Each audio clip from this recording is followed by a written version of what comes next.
Joe's like, oh, there's a little private theater playing Gun Nuns 3, like for one night only. Gun Nuns! Okay, somebody out there want to make a poster for Gun Nuns 3 right now? Because that sounds fucking amazing. If Whoopi's not in it, I'm not watching it.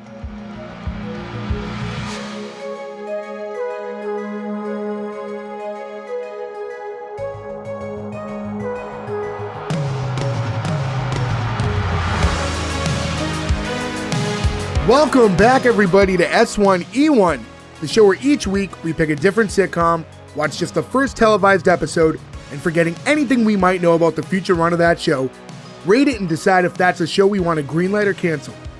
This week we're going to be talking about Martin.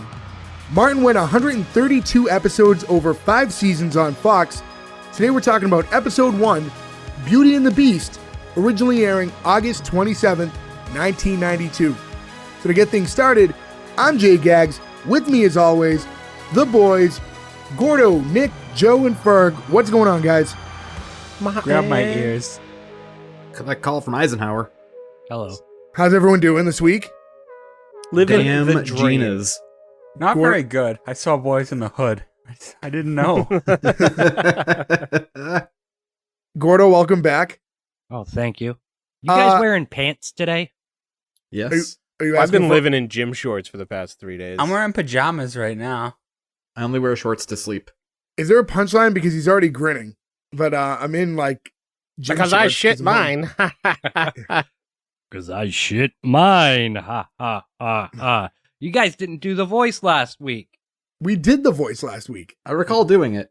Pretty sure I After. did it. You edited the show. They definitely did Yeah. it. A very good episode last week, guys. Thank you. I Thank enjoyed you. it. So for those of you who want to listen, we did The Last Man on Earth. If you're new to us, check that out. That was our last episode. And any episode you want to go back to, it's all on the feed. Spotify, Apple, anywhere you listen to podcasts, we're there. I can't think of any platforms you won't find us. S1E1pod.com. That's where you can find all the links to all that stuff, all our social medias. S1E1pod on Twitter, Instagram, all that. Give us a follow, interact, like, subscribe, all that fun stuff. But yeah, let's just get into Martin. To let everyone know, the reason we're even doing Martin, the reunion for Martin is coming out this week, the release day of the show, actually. So we just thought it was fitting to kind of tie those things together. Martin, a big show from the 90s. So obviously it was a show we were going to eventually tackle anyway. So it just kind of sunk up. Instead of greenlight or cancel for this episode, can we vote Sheneneh or Sheneyay? Sure. Sure. Yeah, I don't know how yeah, okay. Spoiler alert, anything with Sheneneh is a Sheneyay. So yeah, so Martin, obviously an iconic show starting in the early 90s. I assume you've all watched it, but it's always worth checking. Anyone hadn't seen Martin? I've never seen a single second of this show. Really? Really? Yeah. Really? I always heard of it, and I remembered the intro. So I guess I've seen that. I'm sure I have seen it. I was and just going to make that comment, even if you've never seen it, even if you've never seen Martin, you know the theme song. Yeah. But I don't remember any of the characters, the plot whatsoever. It was all new to me. Interesting. I Yeah. watched this a lot as a kid. Yeah, Me same. too. Not a lot stuck though. I mean, 92, I'm 6 years old at the time. So it's not like there's a ton that stuck with me, but there are little things. You mentioned Sheneneh. That's obviously something that I remember. But yeah, I'm surprised you hadn't seen it at all. Even Gordo saw it. Yeah, that's rare, man. That's rare that I've seen something and No, the old Gordo watched a lot of TV. Yeah, we did. I mean, I can't say that I remember a whole lot. Did you say we? What are you, Venom? Ferg said we watched a lot of TV.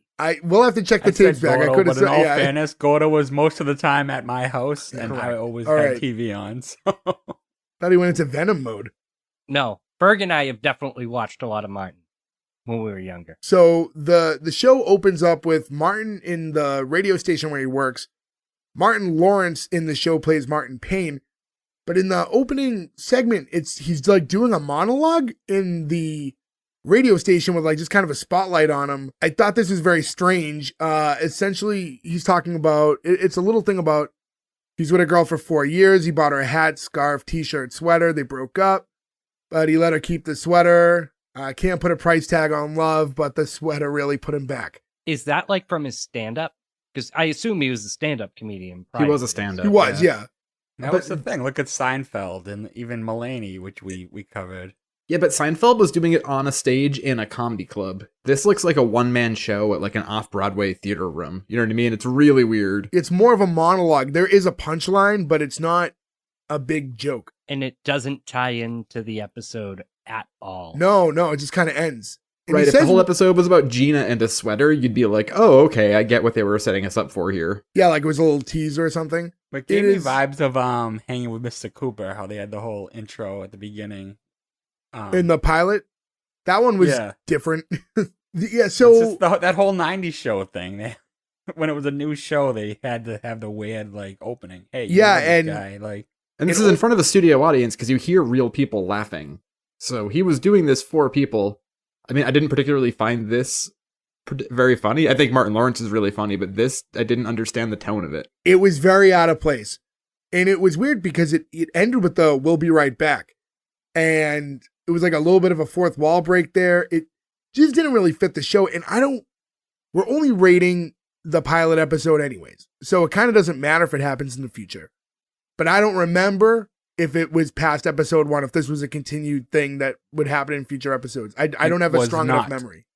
Yeah, I don't. I don't recall it being in other episodes, but I think if it, it's probably a smart thing to not keep doing it because it just does. It's tonally a weird shift to what the show is. The show is very slapsticky, comedy, punchy jokes. Having somebody do a fucking Shakespeare monologue in the beginning of it is not ideal. This is also the golden age. Gordy, you mentioned earlier if he was a stand-up. This was the golden age of like every stand-up comedian getting signed to do some sort of a sitcom that they were the star of. Yeah, this is Yeah, Home Improvement, Everybody Loves Raymond, Seinfeld, King of Queens. King of Queens. What I like about shows like this, I mean, I love Seinfeld for being a little different, where Jerry is himself in a way, where he's a comedian, right? Because then they don't shoehorn in the work part of it. But I do love this one. This is a third TV show we've done so far about radio stations. I thought it was pretty interesting that radio stations and audio format is so interesting visually. Like we as people like watching the inner workings of a radio station because all of the shows that we've covered have been really successful that did. I think when you look back, like the early 90s, radio was so big in our childhood and obviously before that. And it was just one of those things you didn't get a lot of glimpses into the behind the scenes. A lot of your favorite, radio hosts you never physically saw for years. You had no idea what they looked like. It just They're wasn't. all ugly. The media wasn't out like that, yeah. Other than like Howard Stern, who became this juggernaut and had a television show to accompany it, you really didn't see. NBC. Yeah, you didn't see what the radio stations really looked like. So I think there's just an interest because of the unknown, because you were invested in listening to radio, but you didn't really get to see how it all worked. And there's a lot know of radio stuff through the times too, right? If you think of like Play Misty for Me was a big movie in the 70s. In the 80s, you have like just going from film instead of TV. In the 80s, you have talk radio was a few years before this, and then Airheads is right after this. Like you said, Howard Stern's Private Parts is only a few years after this. There's a lot of radio love going on. And did you guys notice the station is WZUP, which is just was up? what's up? Which No, I want I to say, I have to say, is probably a gag taken from WKRP, right? Where they were like, we have to make the call letters funny. Yeah, I mean, it was obviously intentional. I can't remember if they ever touch on in this episode where it's supposed to be located, I don't think they said anything. do. but we're going to have to assume east because of the W. Right. They're at least east of the Mississippi. But Yeah. Because Kazup wouldn't really make much sense. Kazam. Kazam. Oh, Kazam, that's a whole different thing. Also, I won't get ahead of it, but one of the actors in this, I like to like poke around on some other stuff people have been in if I don't know them very well. One person in this was in one of those TV shows, what type of TV shows we always talk about, where they try to make a sitcom out of a movie that I had never heard of before, and immediately needs to go on the list of when we do a block of those shows. What's it, The Odd Couple? No, it was Uncle Buck. There's Oh, an you never Uncle heard Buck of that? TV show that lasted for a seen- year. yeah. I've seen the pilot. Oh, have you? Well, I Yeah, bet we're it's all all going on to see it at some It's point. all on 'cause- YouTube. That came out about 10 years ago, so if I remember. No, I think it's way before that. I think it's early 90s. But do you guys think this Really? opening would have worked if it was a monologue, him on the radio station saying that? Maybe. Maybe. It might have made a little more sense. It's not the tone of his normal radio show, but yeah, because it just didn't make sense. I just don't know why it happened. You kind of exit it not knowing why you just watched that. Yeah, put him on the radio and have him doing the same type of character he does when he's on the radio later, and it definitely works. But so we don't spend an hour talking about the first minute of the show, let's transition right from there is the actual intro. And the intro is pretty basic. It's kind of flat color backgrounds, and you kind of have these videos of all the characters from the show over them with their names. The song is it's not the song that you really come to know. It changes in season 2 on, but it is it's similar. This version. Lawrence. It also has very bright colors, and it sort of reminds me, you know how the Cosby Show theme changed a bunch of times, but there was one season where you just see Bill Cosby come out of like the side, it'd be out of camera range, and they'd be like, like there's a lot of that going on in this. Can you try to do your best to describe what you did for those listening? Oh yeah, he sort of makes funny Bill Cosby face, the like face, but he comes out from the side, so he's profiled, and he's. So hold on. It's almost like the Chuck Berry duck walk across my computer. I was gonna say again. I was like, Joe, can you please describe it for those listening? And then Joe proceeded to do the same exact thing. I was trying to talk myself through it too. I don't know. It's hard to describe that funny face sideways guy. You know Bill Cosby, then you know. Bill Cosby, who does come up later in this episode. Come up later in the episode. They do mention 3 of history's greatest monsters in this episode. Okay. Well, we'll get into that when we get to it. The other thing I want to mention about the intro is that this is the first time you would obviously see that Martin plays multiple characters in the show, because you do get a glimpse of him as other people in the intro. I didn't remember that he played other people. Really? Really? You didn't remember Sheneneh? No, I don't. If there's anything that I would take out of this, like now at 36, talking about a show from when I was 6, it would be the fact that Sheneneh was in the show. We are almost 30 years to the date in a couple months from when this debuted. And that's probably the one was thing the biggest thing I always remembered. I always remembered the mustache and the butt. Because they give Sheneneh such a funny butt. There were some great compilations on YouTube of Sheneneh, and I wasn't even for this show. I just watched them all the time. All right, well, if you want to throw those in the chat later, I'll be watching those. Kelsey's going to wake up at 3 a.m. and look over and just be giggling watching Sheneneh best of. So from there, we get to the actual intro of the show, the opening scene rather, and Gina, who's Martin's girlfriend, enters the living room area, and she's singing as she's getting ready for work.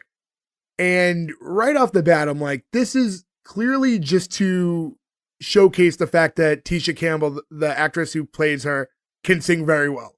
Because it was very out of context. She's just like singing, not in a style you would to yourself. It was like very loud and out there, and as she's getting ready. Yeah, it's not how you sing when you're like putting your jeans on in the morning. How do you sing when you're putting your jeans on in the morning, Joe? When I was a young warthog. It's usually what I do. Has anybody's like, so Tisha Campbell, or is it Tisha or Tisha? I think Tisha. Thought it was Tisha. I think it's Tisha. That sounds sorry right. if I'm wrong. Yeah. Yeah, if one of us is wrong, I'm sorry. But has anybody here seen Ferg? I feel like you must have. But Little Shop of Horrors, the movie, the remake movie, of course, with Rick Moranis. You know the 3 women who were singing through the whole movie. They're almost done like in the background and stuff. Yeah, like the Crystals or Ronettes or a girl group. That's Gina and Pam are 2 of them. Oh, neat. Cool. And it's funny, we rewatched that, I don't know, maybe 2 or 3 months ago. Not that long ago. Hadn't seen it since I was a kid. And immediately I was like, damn, Gina. And then I was like, oh, wait, that's Pam too. Wait, half of the girls on Martin are in this? Like, I just hadn't seen it in so long, I forgot. Are you saying half the girls because you're counting Sheneneh as one of the girls from my... Well, that's still only... Sheneneh was one of them. And Mama Payne. Yeah. There are 4 women in this show, 2 of which are Martin Lawrence. And then the apartment itself, because we're seeing it for the first time, pretty standard sitcom apartment. I wouldn't say anything really stands out about it, but I think it's one of those, you don't really have to, I'm bringing it up, but you don't really have to talk about it because the listener, if you hadn't seen it, it is exactly as you picture it. What's weird is I took note of the fact that There is a Do the Right Thing poster on the wall, Which Martin is in. which Martin is in. It's his first movie. Which I love that movie. That movie so rules. meta. So it's a little meta, but I thought that was like a funny, nice touch or whatever. And his apartment, even when they go in his bedroom, everything is sort of organized like you'd say, but there are two things in his apartment that do not make sense. So I'm glad that you brought this up, because I don't know if you noticed this. One is that his door just has a boomerang on it. He's in the movie I noticed Boomerang. that in the bedroom. Yeah, in the bedroom. I don't think he was in the movie Boomerang when this happened, by the way.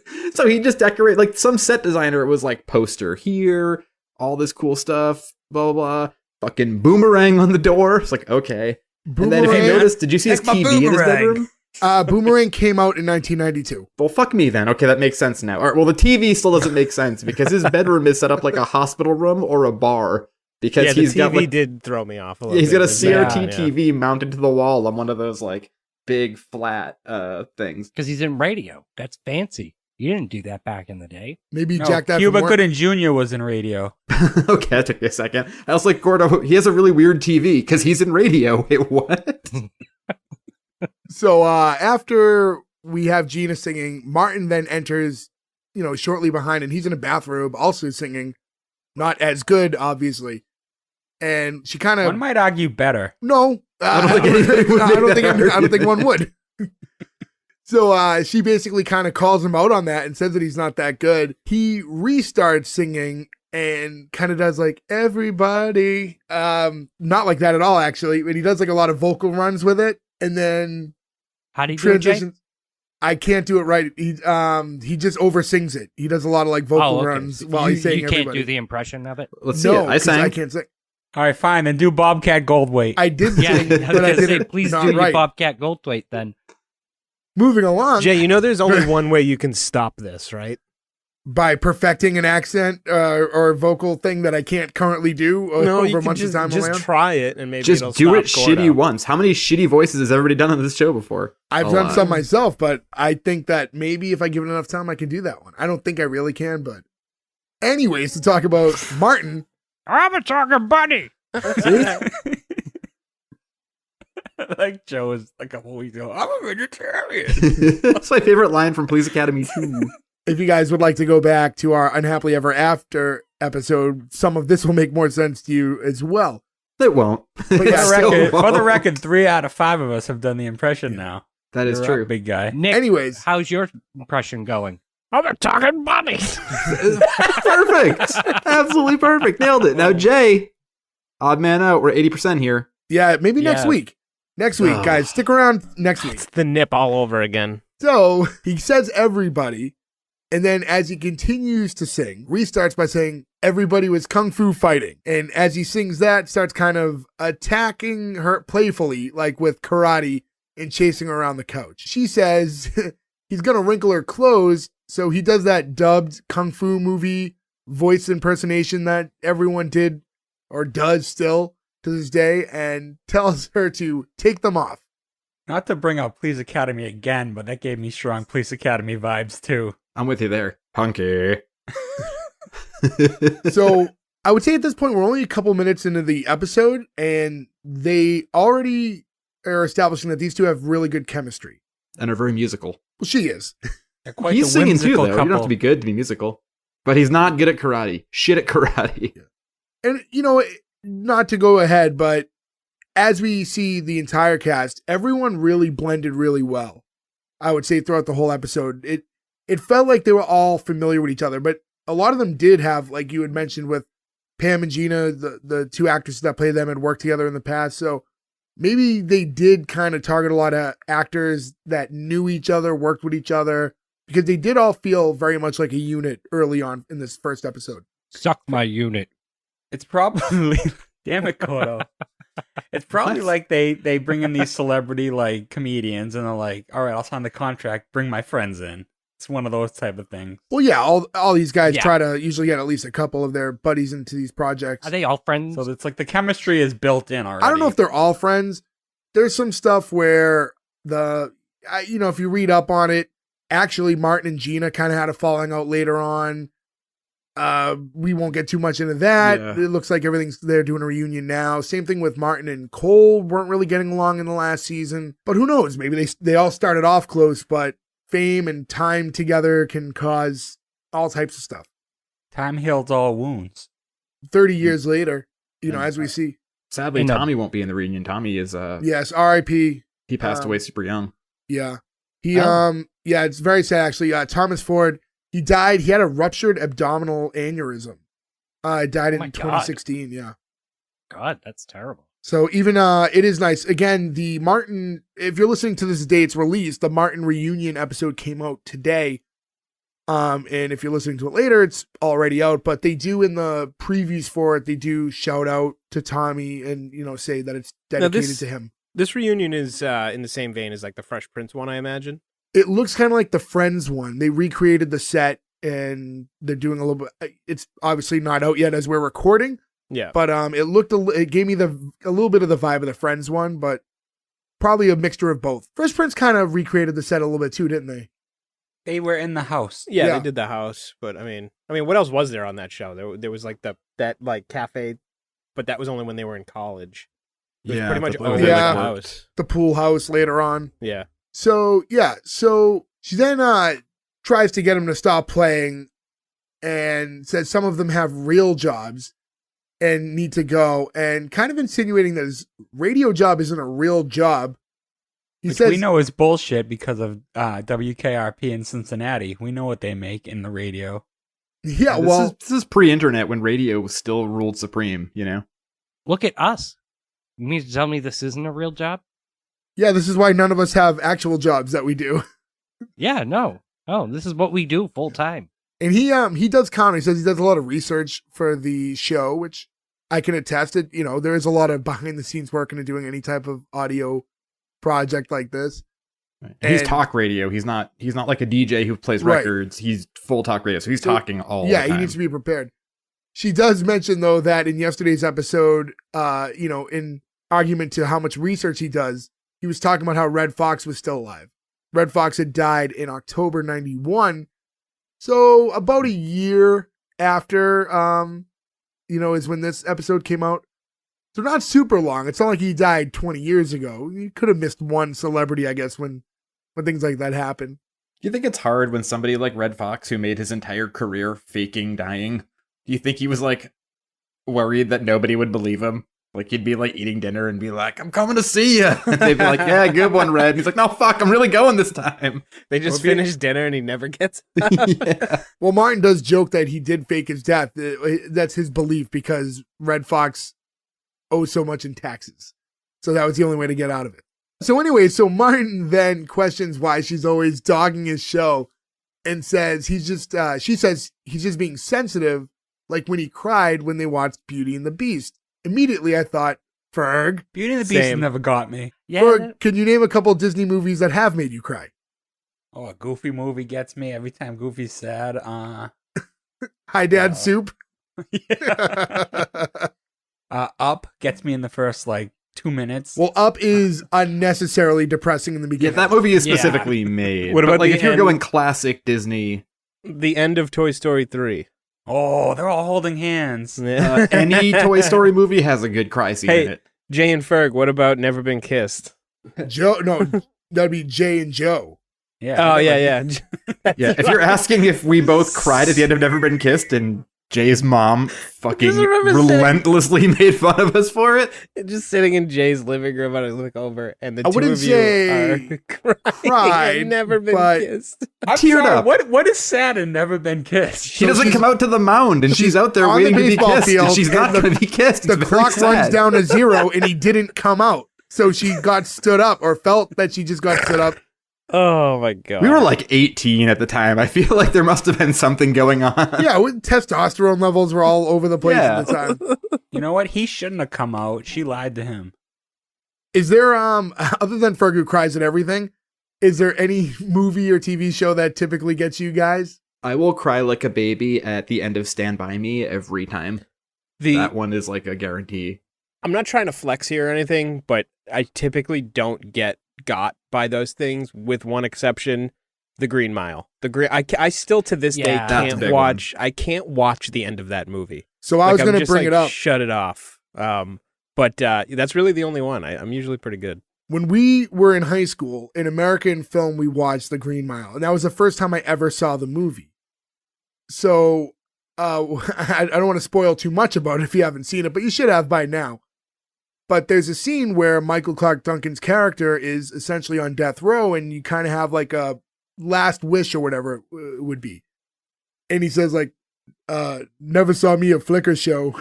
So they have him watch a movie for the first time, and he's watching Fred Astaire singing and dancing to the song Cheek to Cheek.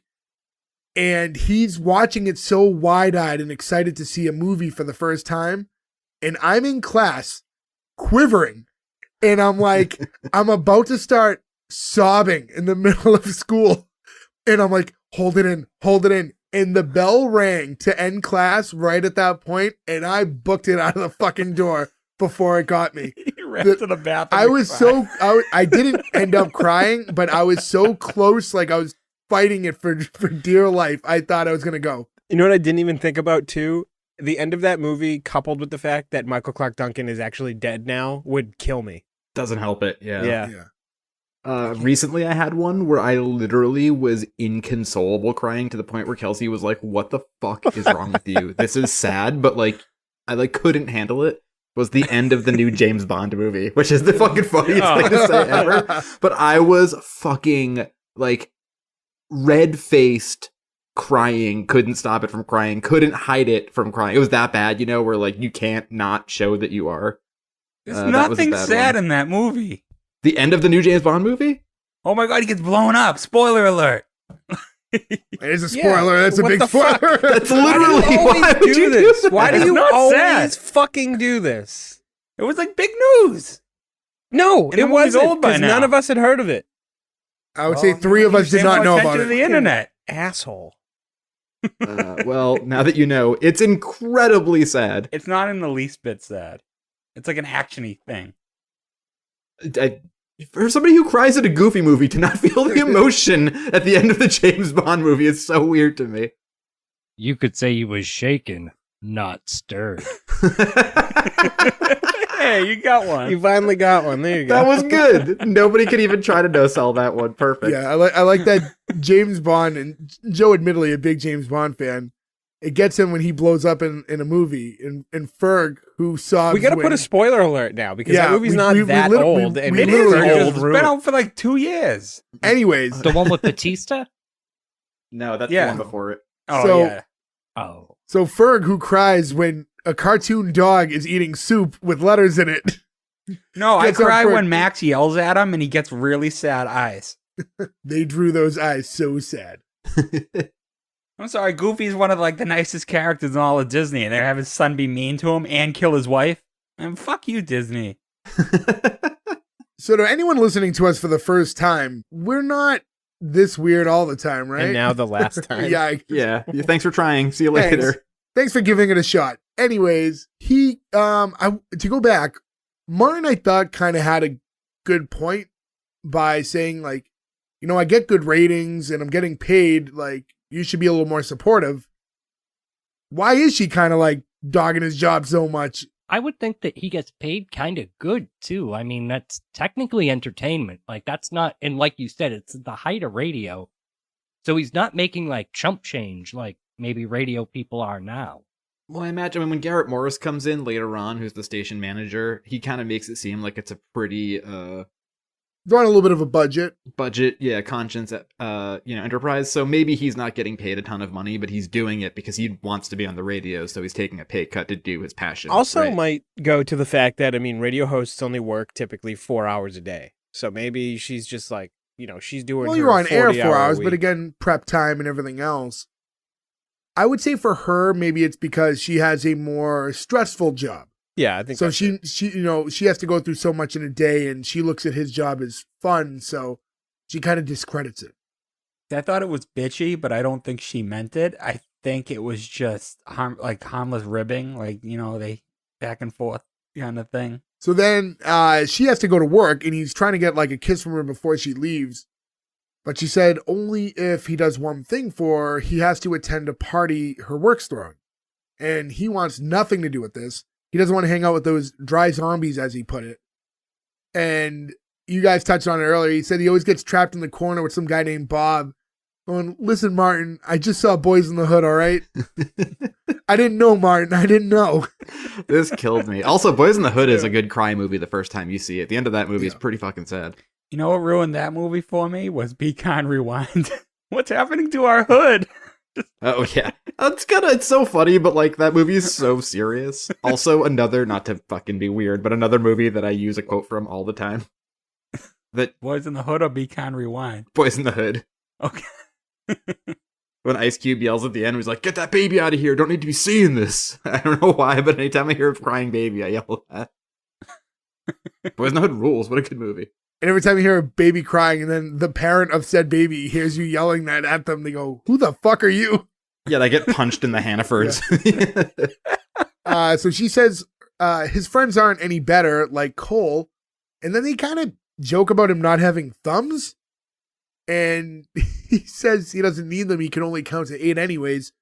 We do see Cole later in the episode. I was going to say, this joke would have been fine if they didn't show Cole at any point. They should have used maybe a made-up friend and not one that you could see later in the episode who has thumbs. Or if they had him in the episode and he's like struggling to hold a beer. Yeah. It's like, oh, it's so hard with no opposable thumbs. Like a cat trying to open a door. It was just like a weird joke to begin with, but then soon later, you meet the character. Well, no, they were making like the advanced having opposable thumbs reference. Like that's what separates, smarter animals from the less smart ones is that they have because they said thumbs. no thumbs, and then he said the count to 8 thing. Because even if you don't have an opposable thumb, you still have all 10 fingers. Well, then Not I don't if know. you don't have thumbs. No, you have 8 fingers. All right, 8 fingers and 2 thumbs. Can we not have he doesn't another have math thumbs. argument? Every time we have a math argument, it hurts my brain. Because ultimately someone starts spitting out numbers that I can't get my head around why they think that's correct. So I do love the idea that right now, though, we're having a math argument over the number 8, which is probably the lowest math argument we've ever had. It's not a math argument. I'm saying even if it's not an opposable, they still have the thumb. Yeah, it still just not counts. opposable. you can still count with it. You can get to 10 using those digits. But they say he doesn't have thumbs. Exactly. That was my point. I'm so confused. Are you talking about like too. What else nubs? is new? Does he have nubs is a good question. Yeah. Is he have nubs? No, he has full thumbs. You see him later. Yeah, there's a- I paid very He close actually attention. does. What is Gina suggesting? Is she suggesting he only has 8 fingers or 4 fingers on a hand and a nub? I just thought he was born funny. regardless, the man has normal hands. So as she's leaving again, he demands that she gives him his sugar. And as she comes close to give him a kiss, he tells her to grab his ears. And is that a thing? Martin's known to have big ears, but I don't know if that's a thing. I've never asked a girl or anybody to grab my ears. Yeah, like do people like their ears grabbed when they're kissed? I think he was referring to like pull me in, like, pull me closer, tiny dancer, like, like pull, like grab the ears and pull. Odo's giving air blowjobs right now. I was wondering if we let him go, how many times how many Gordo's times gonna he would keep say saying it. I was waiting for one of you guys to say, "Oh, Gordo, that's a great point." But you didn't make a great No, point. You don't want me to lie. What are you talking about? That is a great point. You pull your ears in and you go. He's going down. Just like that famous line, pull me closer, tiny dancer.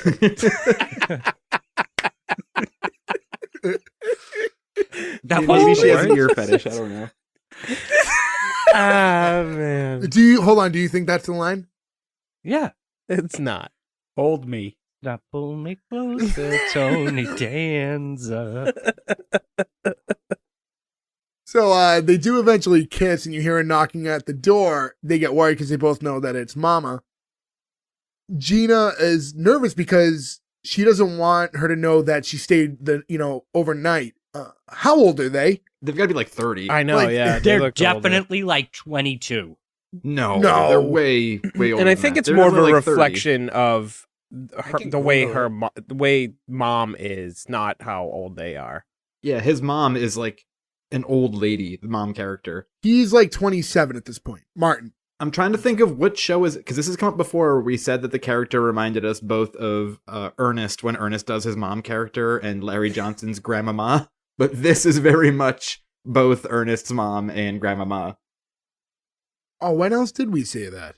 I forget what show it was, but it has come up on one of our episodes. What other shows have we done where someone's dressed up as another character? I don't remember. Drawing a blank at the moment. Yeah, I'll have to go through the catalog. Yeah, I don't want to dwell on it right now. So the door opens and we see Mama, who is played by Martin Lawrence. Mustache and all. The mustache really makes it. Yeah. And so how do you feel about Martin playing multiple roles? This is, I think, maybe one of the first shows where we're seeing the main character kind of do this.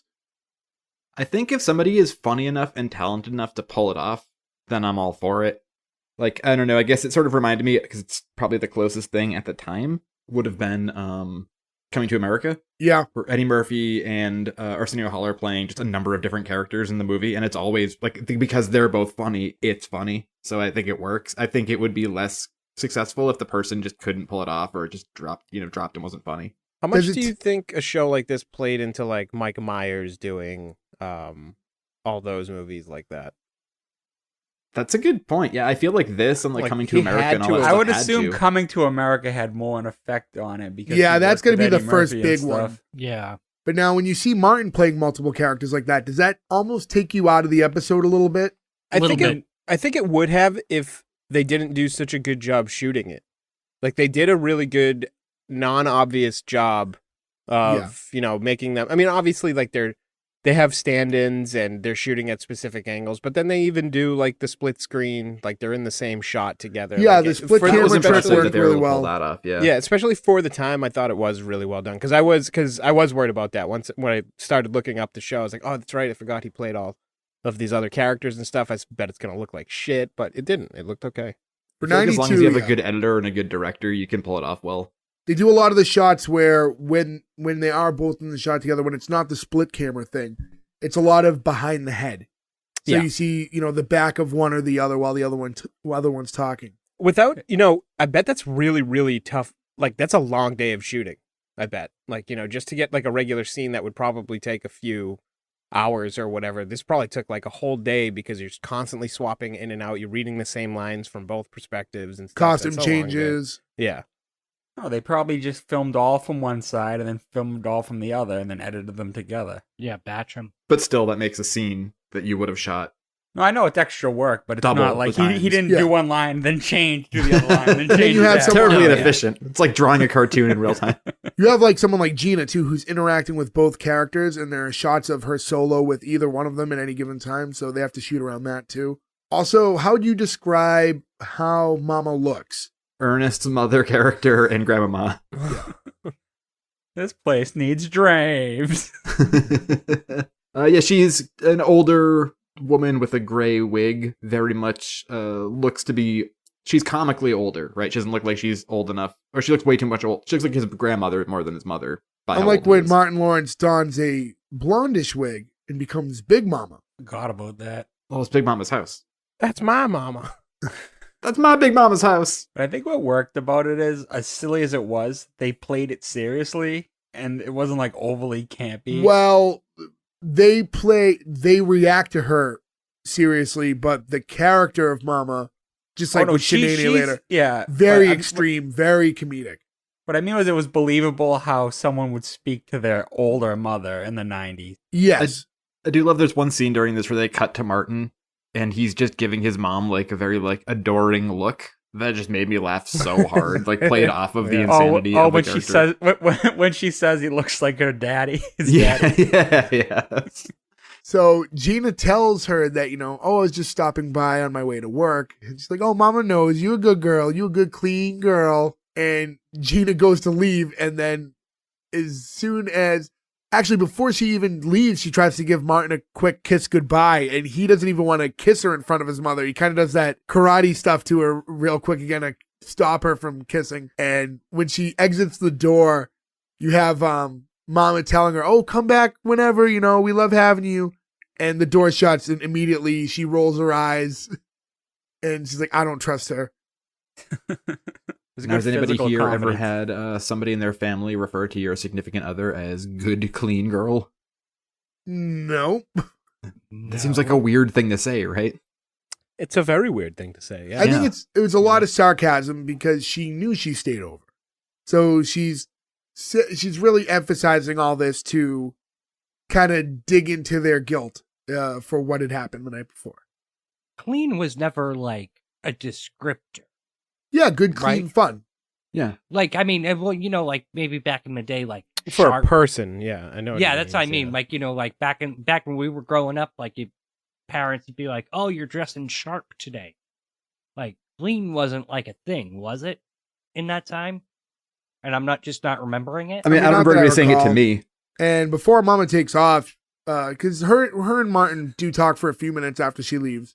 And like you said, the reference to him looking just like his father, which is, obviously a wink wink because obviously he looks exactly like his mother. But as she's leaving, she hands him a copy of We Are the World on record and says, "Oh, to play this on your show." And he's like, "I can't because we're a talk show. We don't play records." He's like, "Don't you talk back to Mama." And I looked it up because I was curious. I'm like, "Oh, We Are the World, like, I wonder what that goes for these days." So I went on Discogs and I looked up the original pressing of that album. You can get it in pretty good condition for $3.99. I've passed by in my lifetime probably 10,000 copies of it for $1. I was gonna say that was so mass produced. Yeah. I thought it would be a little tougher to find, but I guess a song as big as that, Yeah. Have you ever Now, watched how- the video for it? of course. Many times. Many But, times. I really love where they just cut to Bob Dylan, who just looks like he He's so shouldn't checked be out, there yeah. at all. Yeah. Also, you know who the weirdest person in that is? Dan Aykroyd. Yeah. Yeah. Dr. Detroit. But that's reference number 1 of 3 to History's Greatest Monsters there, where we reference Michael Jackson. You are full of fun and awkward, aren't you? Every time we have one of these episodes. They mentioned him. I'm referencing it. It's part of the episode. He was Joe, a why monster. don't you talk about Uncle Joey dying some more? Because you'll get mad at me if I say fuck Dave Cooley. Hey. Okay, well, and then also the one last thing that Mama says to Martin before she leaves is, if Gina's going to spend the night, make her pay rent. So she knew the whole time. Moms Get know. nothing It's a past classic your mother. parent thing. They know way more than you think they do. The way she comes off, I would almost assume that she was like staked out or had been there for a while, like, and noticed the car or whatever. Like she's in like a police car across the street with a telephoto lens, watching the whole time, listening in. And what was that thing that Mama did as she was leaving? She kind of like did some weird like dance thrust. Yeah, I don't know what that was. And then made I a didn't crazy notice. like noise. It was very strange. I feel like that was him just being like, okay, this character has to be as over the top as possible. I guess when you have a character like that, you either have to play it so straight that they walk out and you're not like, you're not trying to be like, isn't it zany that Martin's the mom? Or you just say fuck it and you make it as wacky as possible. Yeah. I think they're both effective too, because I like when it's so obvious that like you want to scream and it just isn't acknowledged. I think that Right. works really well too. I mean, if you don't make them super zany, what's the point of even having them play 2 characters? That's the whole joke. Right. It would be weird if makes he sense. came in as the mom and was just total deadpan the whole time with no jokes. Just gave you like an Oscar performance. Yeah. And then from there is the first time we see Martin like at work. We get the monologue in the beginning of the episode, but it's the first time we see him actually in studio proper. He's working, and one of the engineers there, who's like wearing like a John Lennon shirt.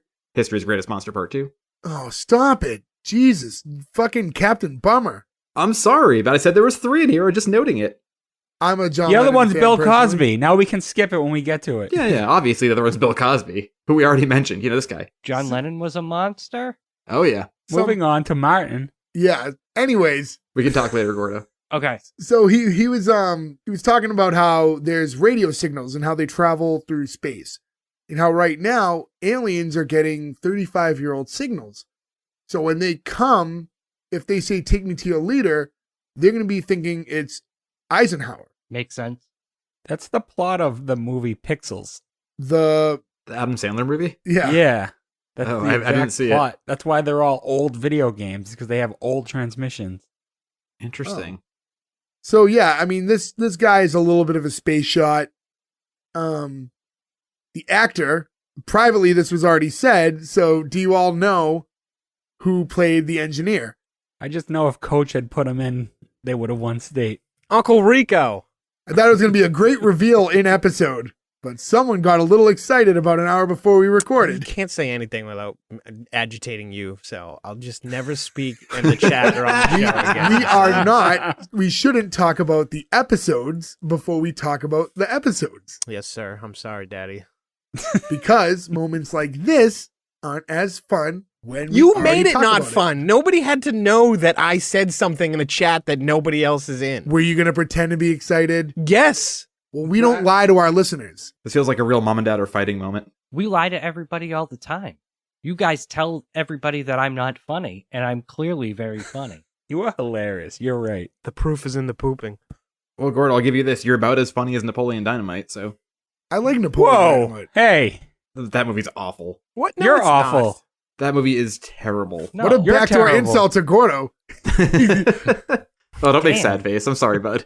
I like Napoleon Dynamite. What I didn't like is that there was then a couple of years where people couldn't stop doing the Napoleon Dynamite voice and stuff. Uncle Rico's character in that movie, too, is like, hands down, one of the funniest parts of it. I like True. Diedrich Bader in it because he's always funny, but that movie, I mean, look, the people around that movie, the years of Vote for Pedro t-shirts and all that stuff, I think maybe just killed it for me. I only saw it the one time. I saw it in theaters when it came out.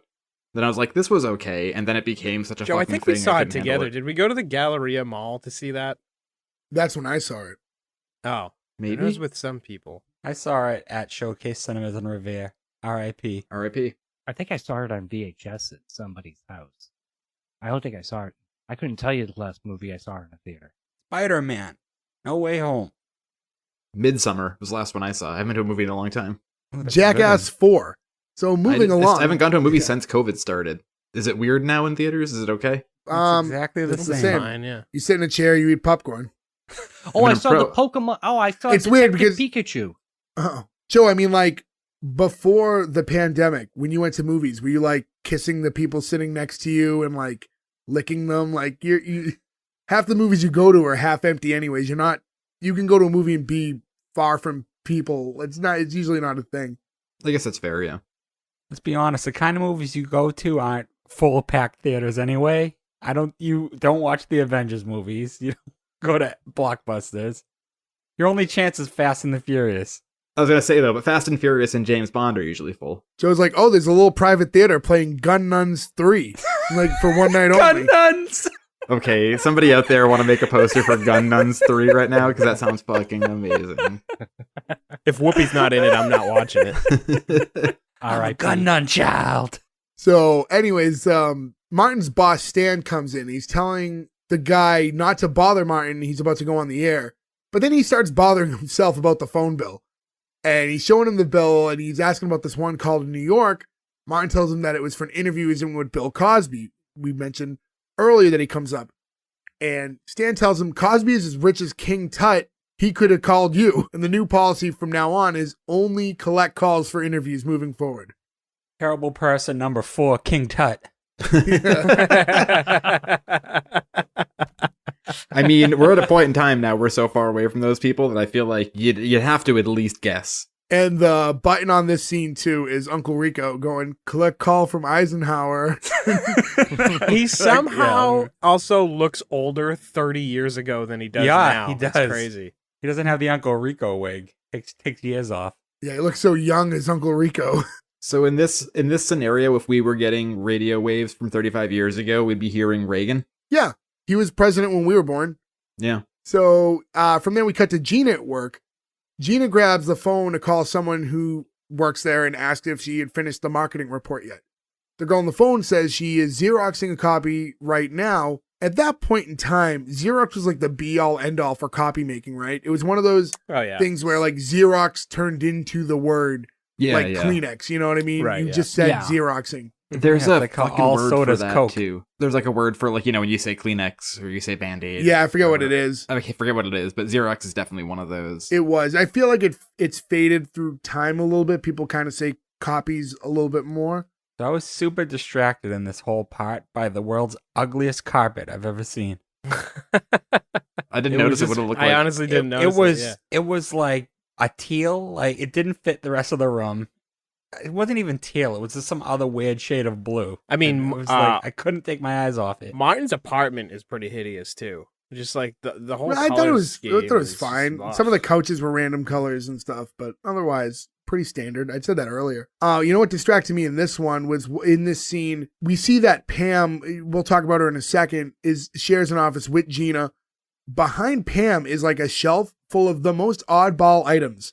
And I spent so much time just trying to see what was behind her. It looked like there was like cereal and like some aerosol cans and just random stuff. And it was an office. So it just didn't make any sense. The word that you guys are looking for, I don't know if I can pronounce, but it's genericization. Genericization? Yes. I will put it in the chat, and then you guys, Everyone take a whack at it. everybody take a whack at this, because Was whacking in my Put it in tool the shed. Zoom chat. that's what I'm doing. Yeah. That's what I'm doing that right this second. If All I right. can. Once you put in there, we'll all have a good old fashioned whack off. We'll see who does it the best. Genericization, yeah, Genericization? or Yeah, I think that's- genericization. Genericization. That's good, Nick. I think it's Oh, probably it, yeah. genericization. Okay. All right. Or genericization, but I think Nick's right. Genericization. Generica. It's Bob. We had a baby eats a boy. Remember that commercial? I do. I don't know how to make the chat go away. Dr. Gelly Weekets. Remember that one? Could have did the We Oughta Baby It's a Boy for the collect call portion of this that we talked about a few minutes there ago. it is. Yeah. You fucked Also, up. we didn't mention too that that's Garrett Morris, the boss. Yeah, you had brought it up earlier. I should have brought it up again, but yeah, famously from SNL, I would say before anything else, but Yeah, first 5 seasons of SNL. He's also on the I Jamie had- Foxx show, didn't which I'm really sure we'll cover recognize him. someday. Yeah, And- brother of Hugh Morris, the and- wrestler. The Laughing Man. and he's on Two Broke Girls, Ugh. a show that I think we'll cover one day. I think we will cover. I have seen a couple episodes of that randomly because I've like been in the room when it was on, and I do feel like I remember him. In it. already. Did he own a diner or something? Yes, Yeah. they work at a diner and they're broke, and there's 2 of them. Right, but I was saying, does Garrett Morris own the diner? I just remember seeing him on TV. I think he works at the. I don't watch the show well enough to know. That's the girl from 40 Year Old Virgin. It sounds like a tea kettle, right? Kat Denning. Yeah, Kat Denning. That's the girl from 40 Year Old Virgin. It sounds like a Yeah. tea kettle, right? I don't know the Yes. name. Okay. How Yeah, she was the dare big you? get. That angel. Well, that's the line he says in the movie. Is it? I don't even remember that. Yeah, when she's like screaming, Steve Carell says, "Sounds like a tea kettle." So that's what when I okay, think of her, okay. that's what I think of. So, anyways, when Gina hangs up the phone, the other girl who shares the office with her, who's Pam, says she isn't copying anything. She's been busy on the phone with her man for the 5th time. Pam says men are jealous, possessive, and control freaks, and she dates them sometimes. So that was a weird way to close the line. Gina says Martin isn't like that, and she lists a lot of good qualities about him, that he's sensitive and all these other things. And Pam replies back asking if he beats on her. I feel like the domestic assault jokes don't It come went up 0 in- to 60. That doesn't Yeah. that doesn't happen in the modern shows as much these days. Also, in a lot of these too, we see so much like talk of assault or harassment in the workplace. Like it's just so commonplace in these shows. On a lighter note, though, I will say what this scene made me think of is we are so lucky for text messaging. Like this whole thing of like he has to call her or she has to call him 5 times a day to check in. Like the fact that you can just be like, "How you doing?" You know what I mean? Like it's so much easier than having to like find time to talk on the phone. You wouldn't have said that when we were texting you all the time. I You mean- were getting charged per text. I feel That's what I used to Offer. call cost 10 cents a minute, you asshole, or 10 cents a message, and I When wasn't we paying were- that bill. We were in high school. I was When getting we were in in high genuine school, trouble. Joe didn't have. I don't know if we talked about this in an older episode or not, but if We we did, did. it was a while ago. Joe did not have a text plan in the early days of texting, and for those younger than us, might not understand, but in the early days of cell phones, each text message cost about 10 cents. So we would text Joe all the time because it really bothered him, because his parents would get very mad at the phone bills with all the texting. Yeah, $100 in text because Jay or somebody would, or Gordo loved being like H-I-J-O-E. And then that's when one day I was like, maybe if I just turn off my phone, because we didn't know shit about phones yet, right? I was like, maybe if I just turn off my phone, then it'll stop them from coming in. And then like an hour later, I turned my phone on and it would just like, it's like, oh no, it's way worse when they're all happening at once. Joe just got a tale of two cities sent to him. It's the best of times, it was the blurst of times. So the girl who was on the phone ends up running in the office to turn in that marketing report and then tells Gina that Martin's show is going to be starting and is it okay if we listen in your office? She's with two other people at the time. So they all join Gina and Pam as she turns the radio on. That was weird, right? I was going to say, strange thing for It such was a really weird, professional yeah. office. Hey, let's all gather around the radio. Yeah, the only time I ever remember that happening in the years I worked in a physical office like that, because we live in Boston, is when the Boston Marathon happened. Everyone was like, That's "Hey, different."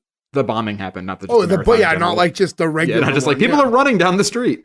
But that was the one time where everybody stopped working and was like, "Can we just stare at this TV for a while?" No, I've worked in different settings than you guys, but like I've been in workplaces where, they'll listen to like sports radio or they'll listen to talk radio, but it's, Yeah, but it's like Sports radio, you were working at Fenway. No, like in kitchens. Well, yeah, but kitchens aren't offices. You know what I mean? Right, Like when but I even worked then, it's like background noise. It's not, we all gather up like, oh, it's 8:00. We all have to turn the radio on and we all stand there and listen. That's a very weird scenario. We used to have a TV on in the background at work at all times until our boss came in and someone was watching Sharknado. It wasn't me, before you ask. We remember only one watch time- quality movies here. Speaking of things just having to play that shouldn't be, I remember one time when Cheers was still the touristy restaurant in Boston, they had a little, in Faneuil Hall, they had like a little shop where you could go buy like Cheers t-shirts and stuff. My parents really liked going there, so for Christmas I was getting them like a gift certificate for the restaurant. And this is like right at the beginning of DVD box sets coming out. So in the store, they just had a TV playing Cheers all the time. And I said to the girl, I was like, whoa, your job rules. You just get to watch Cheers all day. And the chilling look that she gave me with no words on her like 10,000th viewing of a Cheers episode. I was like, oh, I didn't even think of it. Sorry. It's like when you work in a retail store that has, like when I worked at Old Navy, they would send them this. It's not like quite a CD, but it's like a music thing that would be like a 2-hour loop. Mm-hmm. And it would You work change an it 8-hour every shift. and they change it every month or so. So for the duration of the month, you're hearing the same cluster of songs over and over and over again. I think I have you both beat. When I worked for the Heat Miser, it was the same 3 Christmas albums played year round. I'm Mr. White Christmas. Was one of them I'm at least the Mr. Robert Snow. Goulet Christmas? I don't there was a lot of copyright ones that a lot of instrumentals and like a lot of weird quiet, because like we had like a stand that had like 10 CDs that we were allowed to sell, and they were a lot more like choir music. And I remember there was like one Johnny Cash record that I would play because it was like the only thing halfway decent. Did they play Fat Like Santa from the guy from Hey Dude? No, they didn't. You guys The did Heat not Miser have came out and was like, I'm hungry. the NSYNC Christmas album is not at your dispense. No. Great album. When I worked at Staples when we were in high school, Jay, we had one of those CDs once that had 3 different versions of Big Yellow Taxi on it. And one of them, I forget who sings it, but one of them ended with a scat. Like, pave paradise to put up a parking lot. Shabida-bada-bada-bada-boo. And that became like the thing I would hear and be like, I'm going to burn the building down. Like, I'd hear the end scat to this fucking song one more time. And it was more than just a month. They had that CD for so long. I want to say when I worked at the supermarket, there was one that played like You Can Go Your Own Way, like, but multiple versions of it was in the loop. It's like, oh, come on. Come on. Well, it's for people who are going into the grocery store looking for a Fleetwood snack.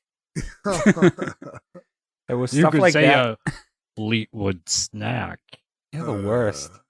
So you hear Martin over the radio intro his show saying today's topic is male sensitivity and how it's a female plot to turn the men in the house into trained suckers, which cuts to the studio where Martin gets his first call And the guy says he shares everything with his girlfriend. He even cries in front of her. Martin asks him if he shaves his face or his bikini line. His bikini line. Tells him to stand up and pull his Such pants a down. burn. And look at the front of his drawers. He's missing a flap. I'll say my one and only issue with this whole scene was there was nothing to set him off on this tirade. Like, there should have been something with his boys earlier where, like, she kind of demasculated him a little. So because think about, like, Home Improvement. He'd always have something that happened, and then he'd go on school time to talk about the audience. Yeah. So I just think it would have worked better if something brought this on out of it just fucking happened instead. I'm now also thinking of a guy with super hairy legs, and he's just shaved the triangle that would be a 1992 bikini, and I'm just laughing about it. This way he could appear on... going, we've got Bush! He was getting ready to go to the MTV Beach House for Beauty at the Beach. With Julie Brown. Wubba, wubba, wubba. No, I think if you think about this episode, though, if you go to the beginning of it, it talks about how he cried watching Beauty and the Beast. And then he did ask his mama, that was part of the conversation, was, did I cry a lot as a baby? That's true, yeah. So I think it was in his head, the sensitivity thing. So he's trying to flip it now. And he's overcompensating when he's on the radio to try to be extra manly now to compensate all this thought of how much he cried growing up and even recently. That's a weird question, though. I would have said, like, did I cry a lot through my childhood? Because to ask somebody if you cried a lot when you were a baby, you should be like... Yeah. Fucking probably, yeah. I mean, babies cry. Babies cry and they shit. That's like what babies do. After the guy who called, the next caller is a female saying that if Martin even has a girl, she bets that she has him wrapped around her little finger. So Martin replies saying, Gina worships the ground I walk on. And if I say jump, she says how high. And he goes on a little bit more. And while he's going on the rant, it cuts back to Gina listening at work with all her coworkers. And then turning the radio off. And the scene ends with Gina saying, I'm going to kill him. And she storms off with Pam. I thought she was heading to the radio station, but it didn't quite pan out that way, as we find out soon. That's what I thought too, yeah. He also makes a Honeymooners reference here, too, because he basically makes the bang zoom to the moon, Alice. Yeah. So the next scene, we are back at Martin's apartment, but Martin's not there. His buddies, Tommy and Cole are. And I guess Martin gave them a key so they can hang out there whenever they want. Okay, I got a question for you guys.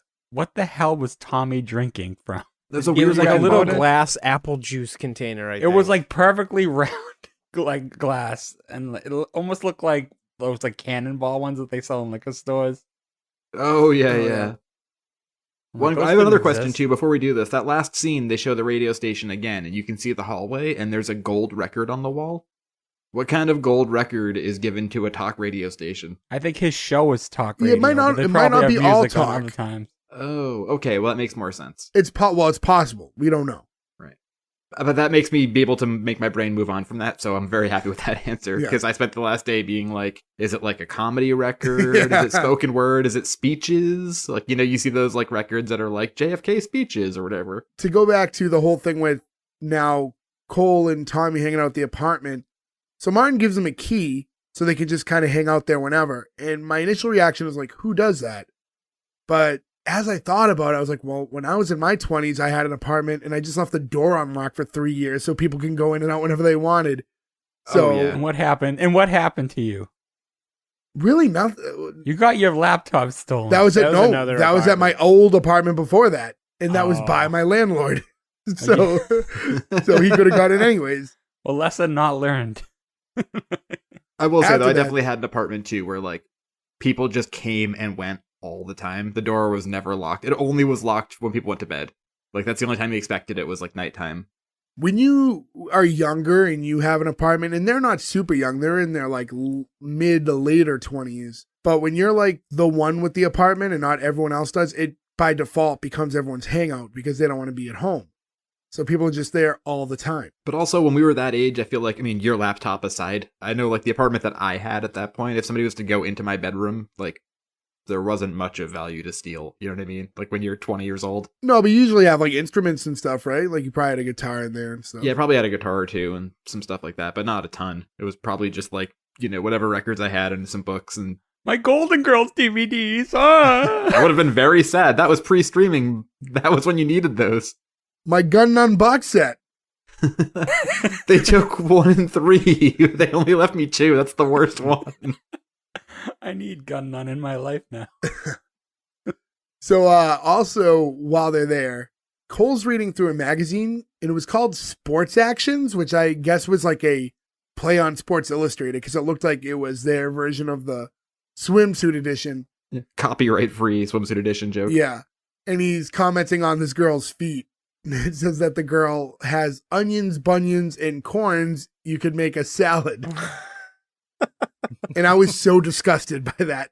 Me too. Onions in a salad is gross. No, red onions. Ugh. I'm a Caesar man myself. I don't like real It's the only salad. salad I'll eat. Yeah. I like Yeah, onions on literally anything. I could eat a white onion like an apple, no problem. So good. It's Gross. delicious. I mean, like I like a good Greek salad. They're going to say a Greek onion. I'm like, I don't know what that is. Never had one of those before. No, Greek salad's pretty good. It's I like an onion rings, brought but to you that's by about Uncle it. Jesse. I don't like feta cheese, so I'm Yeah. I can't have Greeks. I can't have Caesar Oh. salad, sadly. Oh, that's the that best one. sucks. There's You know I hate Fish and Oh, vegetables. Almost all anchovies. You have to get the baby Caesar. yeah, you have to get the one that doesn't have the anchovy paste in the dressing. Yeah, that sucks. Which, this is a stupid story. The one time I ever had a Caesar salad, not on purpose, because I've always known, right? Like, I can't have this, there's fish in it or whatever. So we're all hanging out at a friend's house, this apartment, and was very much a people just come and go type apartment, right? So we're there, Classic My- salad party. classic salad party. My buddy Jordan comes back. We're all like, broke or whatever. His parents are in town, took him out to dinner. He's full. He comes back. Hey, I've got a salad. You want the salad? I didn't eat it. Oh, sure, yeah. So I take a bite of it. And as I'm taking the bite, I can see in his eyes that he realizes that it's a Caesar salad and that there's fish in it. And he like gets out the words like, oh my God, there's fish in it. So I'm like, shit. So I just like, don't panic. I just like swiftly walk into their kitchen and pour a glass of water. And I'm just going to spit it out and then rinse my mouth out. So I didn't swallow any. But No, one of that's their fish roommates had water. just done the dishes. So that water was basically like hot coffee temperature water. So then I just half chugged a glass of basically boiling water and then just like yelped like a banshee. And then I burnt mouth and no lunch. It was a really shitty day. Day in the life, Joe. Mm-hmm. So then Martin walks into his apartment, and Cole's kind of talking him up, saying that his show, for the day was really good. And he asks Tommy what he thought of it, and he just replies with, I think Gina's going to hurt you bad. Yeah, I mean that's to be expected. I like the delivery on that. That got me. And you see the dynamic of the two friends at all times, too. I was just going to say. Cole's a little bit more of a yes man. Tommy plays him a little bit more straight, is a little bit more honest with Martin. and Tommy was the one who's in the Uncle Buck TV show. Right. And Cole was Cockroach on the Cosby Show. Yeah, someone else was on the Cosby Show as well in this episode. I can't remember who. Tommy might have been in an episode. He might have. I think some people may have been in episodes, but Cockroach was like a real character. That was like Theo's big friend in the first few seasons. Mm-hmm. So Martin kind of disregards everything that, Tommy said. He's kind of defending his actions. And Cole's backing him up, saying that, men are dogs. Women need to understand and accept it. So then Martin asks them if they cry. And Tommy's like, I cried once. And they're both like looking at him stunned. Like, what, you cried? Like, and meanwhile, to flash back like an hour ago, us just talking about various stories of us crying at the most insanely stupid things ever. But he says when he was 7, he got his hand caught in a trash compactor. I would say that's a pretty good reason, right? If you're ever going to cry once in your life, that's a pretty justified reason. Yeah. Any kind of pain like that, I'll give you. Have you guys ever stuck your hand in a trash compactor? No, obviously, like I've never used a trash compactor. The only person that would have happened to stepped out of the room just now. True. Well, no, so the ones I had at work are like the dumpsters. Like we throw stuff into the dumpsters. Yeah, I've never seen like a home use one, unless you're talking about like the little bloop thing in the No, sink. those are things that like I would only see on television shows. I've never seen or even had a friend who had one in their home. I get ads on Facebook for those ones like you push down and pull up and it squishes all the trash in, but that's the closest I've seen. I mean, that's kind of cool.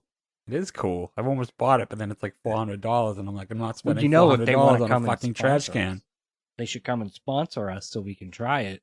Yeah, And- send me a squishy trash. Is that what they're called? Squishy trash? That's what they're called now. But yeah, this whole asking them if they cry, I mean, this all goes back. It all ties into just he's insecure, right? He's cried recently. His mom told him he used to cry all the time. So now his show is about, male sensitivity. He's asking his friends privately if they've ever cried because he's hoping they both say yes. He wants the comfort of knowing that they cry too, and then he can admit that he also does. I think we've come a long way now for weird things like that. Like, if any one of you was like, I cried, it wouldn't be like, well, fuck you then. You know what I mean? Like, I feel like it's such a different world 25 years later.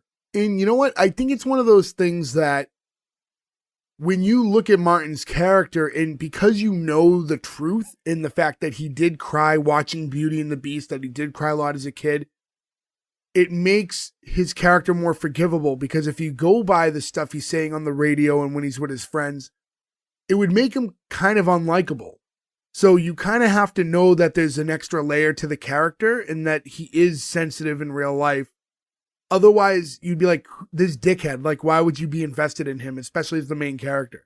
That's a good point. Yeah, you have to show that he actually is a real person that you don't hate. Otherwise, yeah, why would you want to watch 6 seasons of him or whatever? Right. This kind of reminded me of oh crap.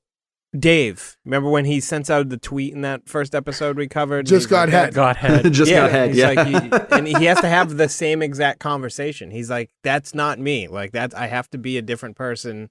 And, Right. I thought it was very similar. It is, since you mention it. But no one's really putting Martin up to it on the radio station. Like, That goes back to what I said earlier. That was my issue. There was nothing to prompt it. yeah, like, I mean, I get, like, you're a rapper, like, just got head.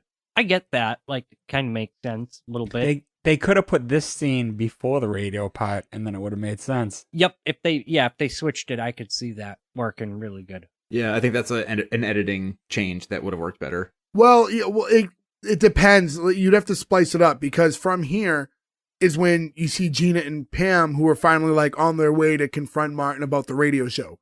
So you would have kind of had to split it up. So there was like a before and after then. No, but you could would've still been do better it because they could still be there after the thing and be like, don't you people have your own homes? Like, they're just like show how they're always there. Yeah. But when Gina and Pam do get there, they're in the hallway first. And before they can get to Martin's apartment, the door on the other side opens up, and then enters Sheneneh. Oh, Sheneyay. Also- The best thing about this whole Also show. played by Martin Lawrence. How would you best describe Sheneneh? Sexy. somebody named Sheneneh. Boner inducing. They do cover his mustache when he's Sheneneh, not when he's playing his mother. Yeah, the mom But- always has the mustache. Sheneneh doesn't. Now, I don't know if they always cover it, because I remember her having a mustache later. Maybe she does, yeah. In She this doesn't particular though. episode, yeah, she does not. So I thought it was But I weird that could they. be wrong. Like I said, I watched a lot of it, but it doesn't mean I remember every single But thing. why would you do it for just her, but not when he's playing his mother? Then Because old ladies have mustaches sometimes. I guess that's true. Yeah. I don't think that's what they were going for. Yeah, though. probably not. But if you're going to justify it in any way, that's your best shot.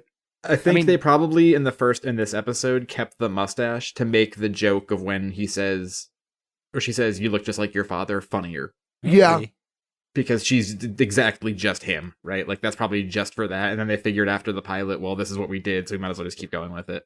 Or maybe they filmed the Sheneneh stuff first, and then he was miserable taking the prosthetics off his mustache. The And then they're makeup like, off, you gotta put yeah. it back on. He's like, I'm not doing that again. Yeah.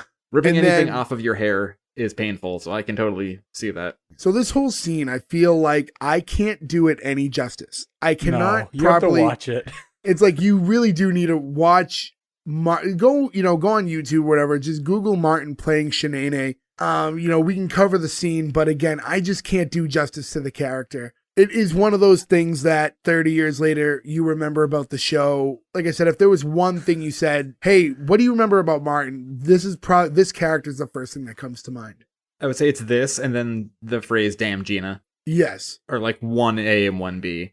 Yeah. But to describe Sheneneh's outfit here, it's Martin wearing a wig, a halter top, a gold lame fanny pack, Butt and pads. has fake butt pads in to make him look like he's got a huge butt. It's fucking amazing. Kind of has like a stretchy, like a yoga pant type situation on, right? Yeah, kind of like stripy yoga pantsy, like spandex pants. Which I imagine they had to do so that they could put whatever padding they put in. And keep it in place. Yeah. Yeah. So Sheneneh kind of it seems very obvious from the start that she has a thing for Martin. And she's talking a lot of shit to Gina. And she's like, you don't know me. I will bust your ass. And Pam immediately, takes her earrings off and her shoes. Like, she's ready to go. She's like, well, let the busting begin. And they're about to like square off. And Gina gets in the middle and she's trying to, stop them as they're yelling at one another. And Gina tells Pam, like, she ain't worth it. And Sheneneh's reaction was great here. And it's like, that's not what your boyfriend thinks. And also says, you haven't heard the last of me yet.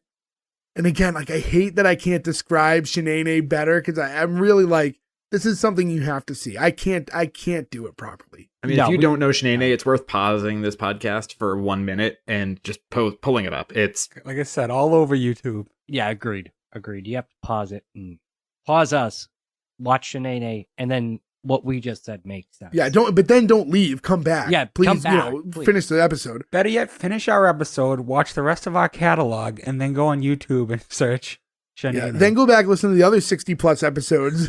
Then go look up Sheneneh.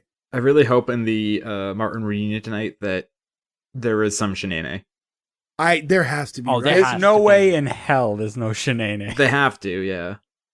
It's not like he's beyond it. Like, he then became Big Mama, like we said before, and like made a Right. career out of that. Yeah, still doing characters like that. So yeah, it's not like that's a part of his past that he doesn't revisit anymore. And finally, Gina and Pam get into Martin's apartment, and Gina asks to see Martin in his room. And Cole cuts her off to ask about Pam, and like Pam kind of shrugs him off. It looks like Cole's like hitting on her, essentially. He's just interested. And Cole's like really cocky in this moment. He's like, oh, why is she acting like she doesn't want me? And Pam, who's like already like not in the mood because of the Sheneneh stuff, she's pretty hyped up and basically ready to rip this dude's head off. And then Martin tells her to back up and respect his house. And the girls are like, you have a lot of nerve talking about respect after that show. Martin is very clearly acting different when he's around his friends than when he was with Gina in private. With his friends, he's acting more along the lines of how he acts on the radio. Acting hard. You see that with people. I mean, in general, people are different when they're with their girlfriend. People are different when they're with their friends sometimes. People are different at work. Yeah, no. I mean, that makes sense. I mean, Because when you're with your girlfriend, you could be vulnerable and cry at Beauty and the Beast. Yeah. And you probably have a voice that's like an octave higher than the one you talk to anybody else with. Do you guys feel like even if it's inadvertently, you will act different depending on who you're around? oh, of course. Yeah, I Of think course. that's inherent with most people. Yeah, I mean, I don't think like in a crazy noticeable way, but I feel like when we're together, right? Like when you're with people you've had crazy history with, you fall into the groove you've always had with those people. You're different around your work people, Yeah, that's what I was just gonna say. Like, I Yeah. wouldn't be me, like, dropping poop and dick jokes, like, in the middle of the office. I think to a fault, I try very hard to be consistently me, which just upsets everybody equally. So I think I try to, I could be wrong. I think I act pretty similar no matter who I'm around. But like I said, I think nobody wants me to act the way I normally act. So maybe I need to just alter that as a blanket wherever I am. But Just I don't totally think I change changed. everything about yourself. Yeah. Everything you're doing is wrong. I'm not getting rid of the cargo shorts. It's not happening. What you could do is start talking in a Bobcat Goldthwait voice. I could. think Maybe they're I onto could do something that. here. J-Cat? Bob Gags Goldthwait. You say gold plate? Goldthwait. Oh, I thought you were changing it around to gold plate, and then I was just thinking of Jay Bob eating off Gags of gold golden plate. plates. Like gold plate so much more. So Martin is telling Gina, listen, anything you want to say to me, you could say in front of my friends. Gina's like, okay, well, I want to know why you say you never cry when I saw you cry 3 nights ago watching Beauty and the Beast. And then he immediately is like, can I see you in the room for a minute? And then they go off. And as soon as they're behind closed doors, he's immediately acting very differently. He's like, yo, babe, I know you're not mad. And he tones it down to me. He is the Martin you saw in the beginning of the show, doing everybody was kung fu fighting. What year did this show come out? 92. 92. Oh, Beauty and the Beast came out in 91. I was just trying to see if that had just come out. That's Yeah, like I mean, essentially, random movie to pick. like a hot new movie. Maybe Was it fresh really on only VHS. 91 when the movie came out? Yeah. I'm thinking the live action show was the 80s, right?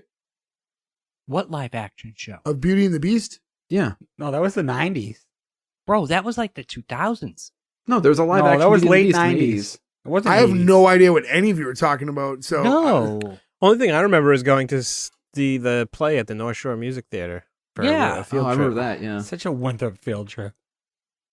I remember the movie, and that's pretty much where that ends. Didn't the girl who plays in Harry Potter, didn't she just play Belle? It was actually phenomenal. That was like the best of the live action Disney movies. It was the I was Beauty and the That's right, a live and action Beast is movie. played by Ron Perlman. Beast. Oh, Okay. What year did that come out? 87 to 90. What? See, I was right. Okay. All right. Do you know why I randomly remember that so much, too? Like, why I know it was in my head is... because you're Because stuck in a the- lost era?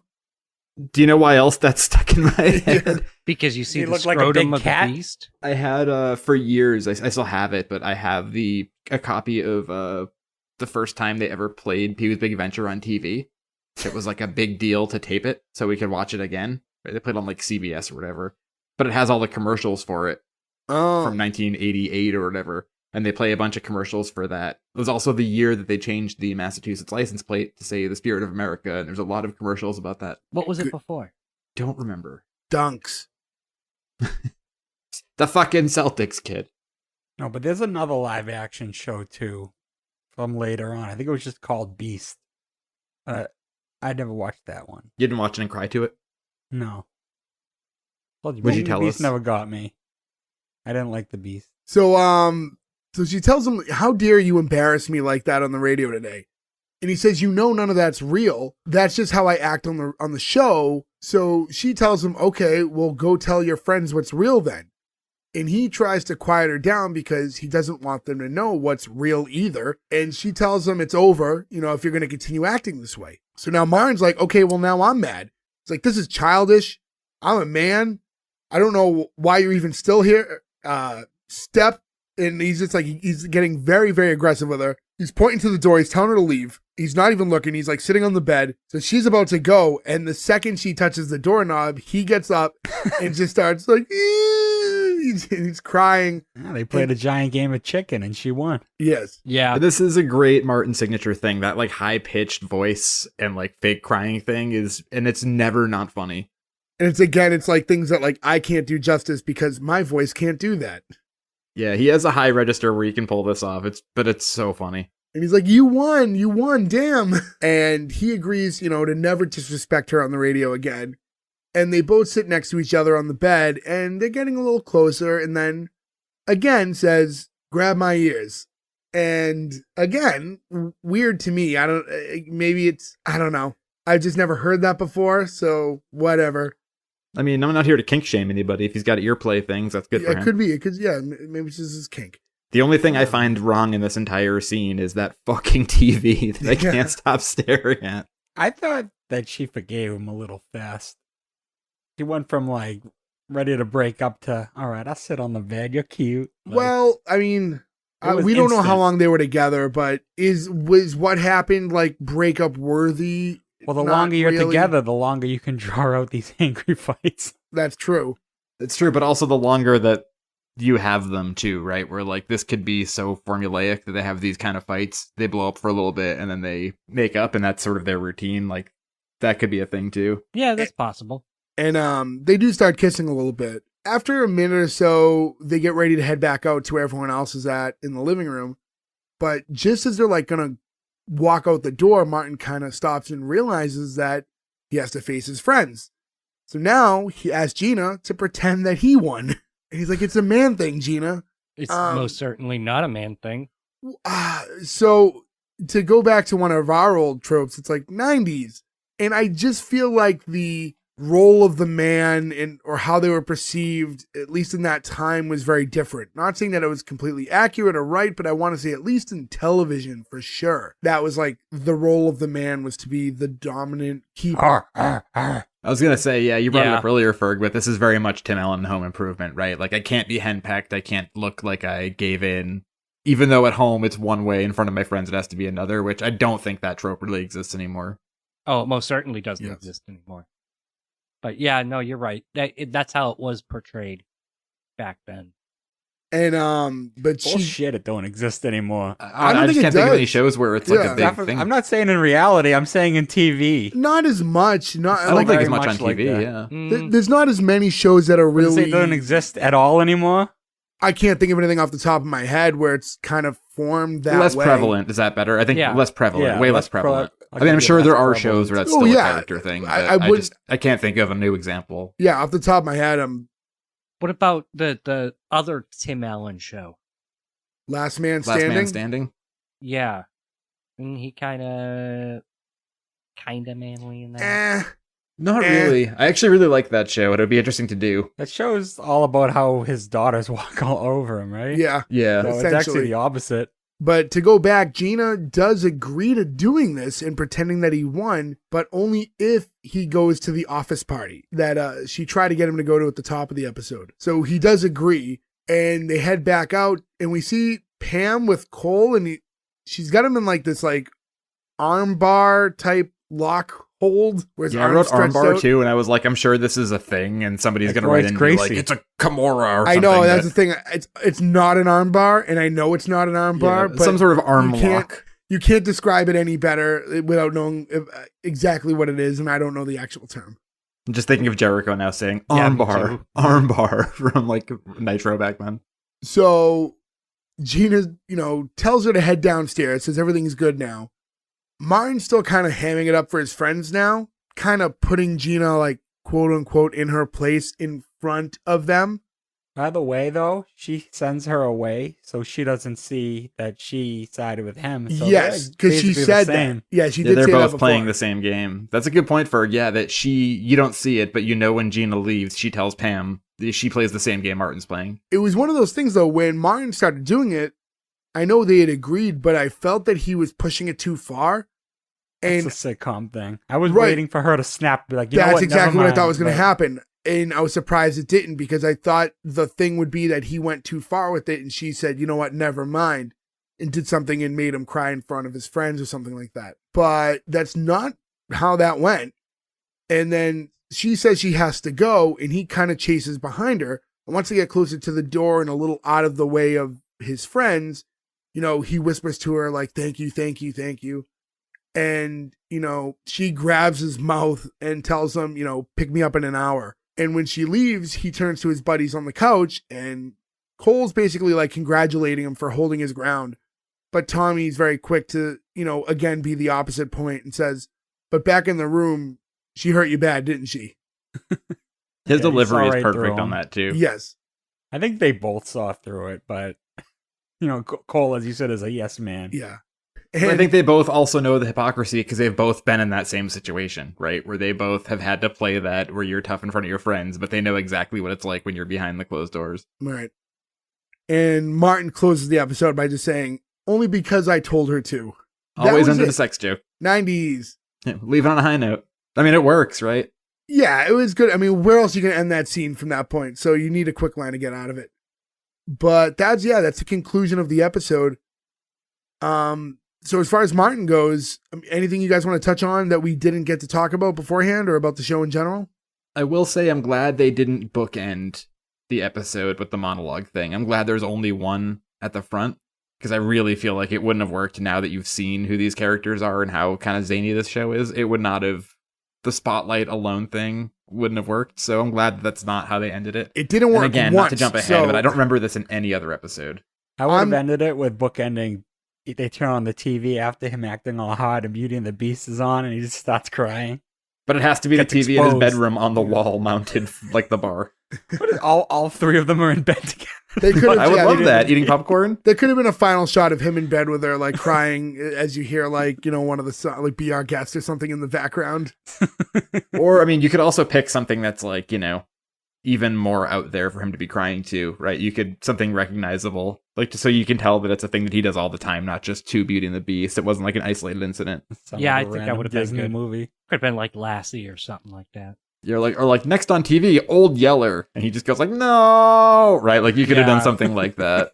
Yeah, that would have been an easy out too. But yeah, I mean, the only other thing is realizing again, 30 years ago, this show was so big, especially in its first couple years.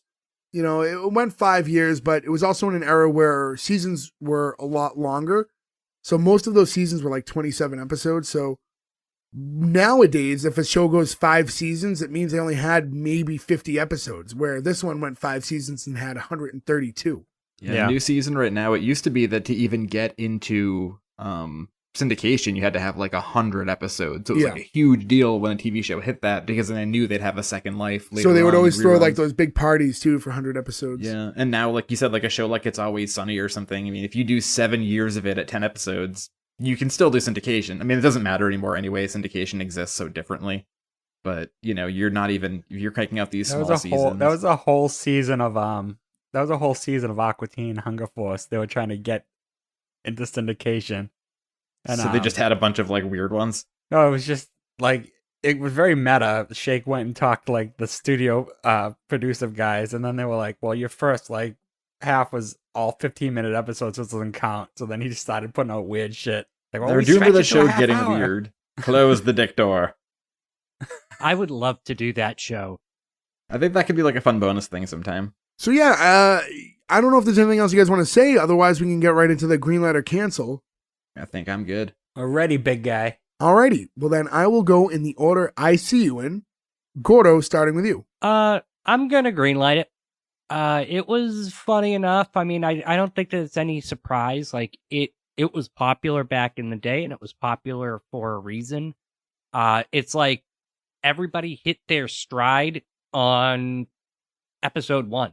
Like it was like you got dumped into the middle of the series. I thought it was funny enough. I think that there's enough there to draw you in, especially with Martin playing multiple characters. It's a win for me. Green light. Nick. Yeah, like I said at the top of the episode, I went into this pretty green without having really much knowledge about it. So I didn't have an opinion on it one way or the other. And I was pleasantly not surprised. Like I said, I didn't have an opinion of it. I enjoyed it. I really like those Martin characters that he played. I liked the acting and the writing for the rest of the episode. I think it's obvious why that this show did well. I like to see it too, because Martin Lawrence, I feel like mainly after like Bad Boys, as a whole, kind of got flanderized. You know, he like just his character always was the same goofball person. So it's nice to see. I mean, it's a similar character, obviously, but it's before it was overdone, which is nice to see. So, yeah, it's a green light for me. I enjoyed it, and I would continue watching it. Joe. Yeah, I love that when we have a show like this that you've seen a bunch of times and somebody hasn't, and then you get that different perspective. And at this point, too, or a little after this, right? Like, Martin was so ubiquitous. He was so culturally everywhere. Like, I remember watching Life, Blue Streak, and Nothing to Lose, like, all the time, because the movies were always on TV on, like, TNT. I loved the show as a kid. I was really happy to revisit it and have it be so funny. I mean, we mentioned earlier, right? The Sheneneh thing was the first thing most of us thought of. So I'm very glad it was in this episode. And I'm glad this is streaming somewhere. I'm definitely going to start rewatching this. I think it really held up. I think it was the right amount of sitcom-y and the right amount of funny. And it doesn't feel crazy dated in a weird way. For me, this is a Sheneyay. Sorry, we forgot we were going to do that. I would not forget that. And just as far as streaming, Joe, where is it that you can stream this? I believe it's on HBO Max right now. Yep. Great. And Ferg. Cancel is what I would say if this show didn't knock it out of the park. Oh, No, so many of these older shows we go back to, and it's like you look through with these nostalgia glasses, and then you get back to you like, oh, this isn't one of those examples. I enjoyed this from start to finish. I other than the quick, awkward like opening, every part of this show I enjoyed. From him being the mother, him being Sheneneh, just the jokes. It was just a very well done show. It had good nostalgia, but it was just a good show anyway. So Sheneyay for me as well. that's my man. Yeah, so I'm not going to disagree with you guys. I enjoyed it a lot. I did not like that opening scene, and it really starts on an awful note. But I'm glad that that went away pretty quickly. I do like that it was just like, this didn't feel like a pilot. This could have been any random episode. There's no origin. There's no first day of work. It's just, this episode was just what it was. It could have been right in the middle of the season. It felt very together. The chemistry was there. It was just a fun watch. And, you know, looking back all these years later, it still works. Like a show like this it's not dated, you know? There's obviously elements and references that you'll make in a show like this that can date it a little bit, but the situations and what it generally is, like, this show could work today. They could easily do a new season. And who knows, you know, with all this added attention and a reunion, who knows if they would entertain the idea, but it would certainly work modern day. So yeah, a green light for me too, or a Sheneyay, as you would like to say. So is that in the illustrious all 5 club? That is a 5 for 5. 2 in a row, because if for those of you who follow on our Instagram, S1E1 pod, you would have seen that Goro's mail-in vote came in, and he agreed with all of us on last week's episode, Last Man on Earth, which you can listen to if you want to go back, if you hadn't already. But yeah, that's it. Congratulations to Martin. You live on to his second show. Congratulations, Martin. Maybe some of your finest work other than Wild Hogs. So again, go to s1e1pod.com. That's where you can find all the links to where you can listen to us, follow us on social media, rate, review, subscribe, do all that stuff. I cannot stress this enough. Please, everybody, we need you to rate, review, do all those things, subscribe and follow. It helps us a lot. We appreciate the downloads, trust us, because at the end of the day, that's what we are. We're an audio podcast. We're here for you to listen. But with all those things, that helps us get the word out, and we want to spread our wings. We want more people to know about us, bring them into the family. So please do that. Let people know. Interact. The reviews on Apple are a big help to us. We haven't had a review in quite a while, so if you can give us a 5-star, or, you know, if you feel otherwise, you know, you can be honest, but I'd prefer if you just kept your mouth shut, unless you want to give us a 5-star. But guys, that is it. That is all the time we have for this week. Thank you so much for listening and listening every week. Tune in again next week for another new episode. But that's it. Thank you, everybody. Goodbye. I think we got the best good, clean girl. No, that's not right. I don't like that.